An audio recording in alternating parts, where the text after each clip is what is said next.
जनसभा होने जा रहा है। हम social democratic party of India SDPI ये समिति को पूरी तरह पार्टिंबा देकर इस समिति के अंदर हम शामिल हुए हैं। उसका उद्देश्य, उसका मकसद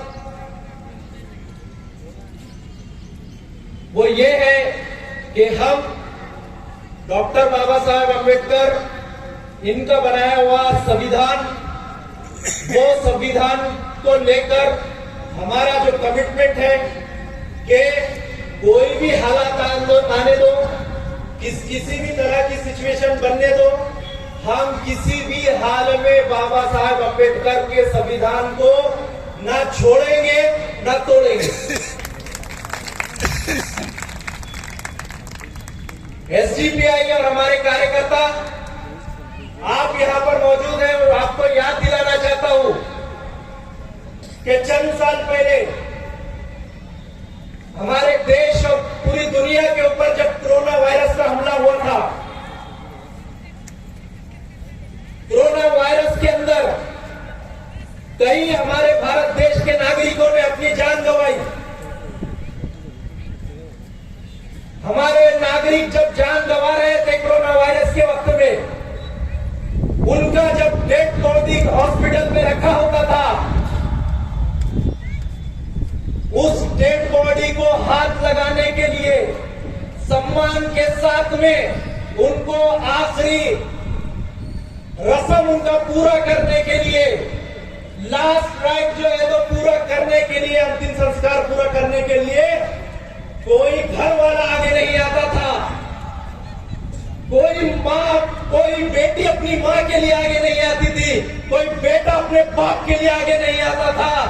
यही एसडीपीआई के कार्यकर्ता है।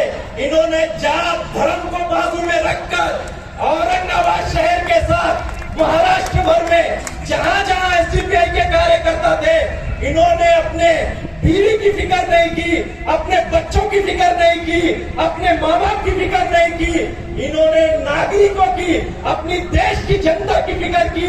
इन्होंने सोचा कि हमारे देश के नागरिकों को इज्जत के साथ जीने का हक है, इज्जत के साथ जीने का हक है, इज्जत के साथ मरने का भी हक है। इनको ऐसे जानवरों की तरह नहीं छोड़ा जा सकता। ये एसडीपीआई के कार्यकर्ता है। वो कोरोना वायरस के अंदर, ये शहर के अंदर मैं चैलेंज करता हूं, एसडीपीआई के कार्यकर्ताओं ने जो खिदमत यहाँ पर जनता के लिए किए, कोई एक पक्ष, कोई एक नेता, कोई एक लीडर आके बताए कि हमने ये करके बताया है करके, तन्हा हमारे कार्यकर्ता थे। एसडीपीआई जिंदाबाद। समाज सेवा करते करते हमको समझ में आ गया कि समाज सेवा कर कर या अपनी गर्दन जो है तो जनता के लिए कटवा कर यहाँ कुछ नहीं होने वाला। उनको कुछ करना है तो सत्ता के अंदर आना पड़ेगा। यह मजबूरी के साथ में हम जो है तो सत्ता के अंदर आए। अभी तक हम सिर्फ समाज सेवा करते थे, अब राजकारण करेंगे। राजकारण हमने करना शुरू कर दिया, उसका असर दिखना शुरू हो गया। एमएनएस पार्टी के राज ठाकरे महाराष्ट्र राज्य के अंदर हिंदू मुस्लिम का दंगा भड़काना चाहते हैं, इसलिए उन्होंने अजान का मुद्दा छेड़ा। अजान का मुद्दा छेड़ने के बाद एसडीपीआई ने राजकारण किया और बताया, राज साहब ठाकरे, आप संविधान के अंदर आपकी जो ताकत है वैसे ही है जैसे एक आम नागरिक की है। अगर आपको किसी के खिलाफ ऑब्जेक्शन है, किसी से शिकायत है, तो आप कानून व्यवस्था का सपोर्ट लो, गुंडागर्दी बंद करो, खड़े रहकर ये बोलना बंद करो कि ये अजान बंद कर दो, मस्जिद बंद कर दो, दरगाह बंद कर दो, ये बोलना बंद करो। यहाँ पे बाबा साहब अम्बेडकर का संविधान है और ये देश सिर्फ और सिर्फ संविधान से चलेगा।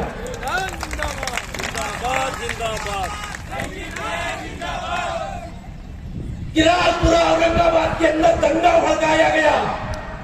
हमने उसका पोस्टमार्टम करके बताया कि ये दंगा सुनिश्चित करके कॉन्स्पिरेसी के तहत, साजिश के तहत अभी जो सत्ता में बैठे हुए हैं उनका करवाया गया दंगा है।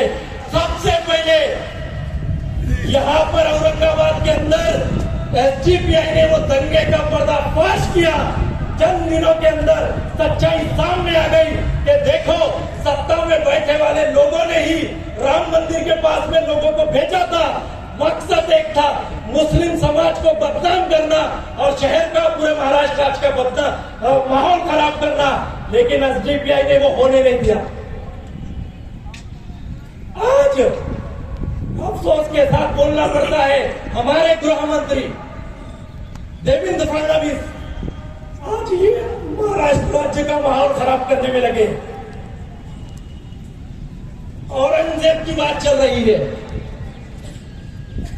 औरंगजेब का जो नाम ले रहे हैं, वो नाम लेने वाले कोई मुसलमान नहीं है, कोई एससी एसटी ओबीसी नहीं है। मैं दावे के साथ बोल रहा हूँ, औरंगजेब को दोबारा जिंदा करने वाली खुद भाजपा है, खुद बीजेपी पार्टी।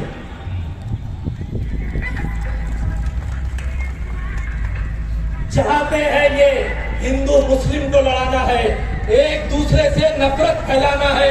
ये सत्ता में बैठे हुए लोग चाहते हैं ताकि अपनी कुर्सी के मजे वो मरते दम तक ले, वो भी ले, उसके बाद उनके बच्चे भी ले, उसके बाद उनके बच्चे ले। ऐसी सोच के साथ में ये राजकारण करने वाले लोग हैं। आज इसी राजकारण के खिलाफ हमको जागरूक होने की जरूरत है। हम तय कर ले, सबसे पहले याद रखिए, डॉक्टर बाबा साहेब अम्बेडकर और शाहू महाराज जितने भी महापुरुष गुजरे हैं, सबने सबसे बड़ा सबक हमको सिखाया है। वो सबक है समानता का, मानवता का। हम सब बराबर हैं, हम सब इंसान हैं। एक मीडिया कर्मी ने सवाल किया अन्ना राव साहब से कि लोक संख्या कंट्रोल के अंदर एसडीपीआई आपके साथ है क्या? तो मैं ये कहना चाहता हूँ, हाँ हम साथ हैं।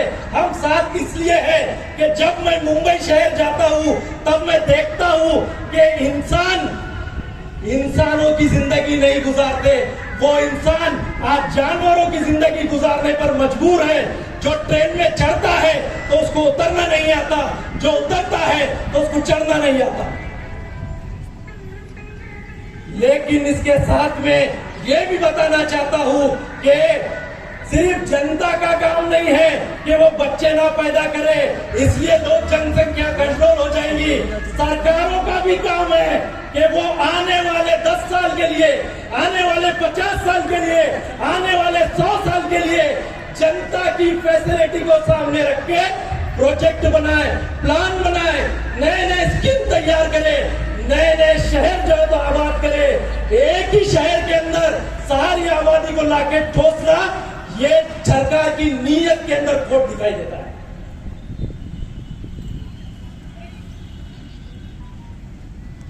तो सरकारों की भी जिम्मेदारी होती है। आज अफसोस के साथ कहना पड़ता है कि सरकारें ईमानदार नहीं है।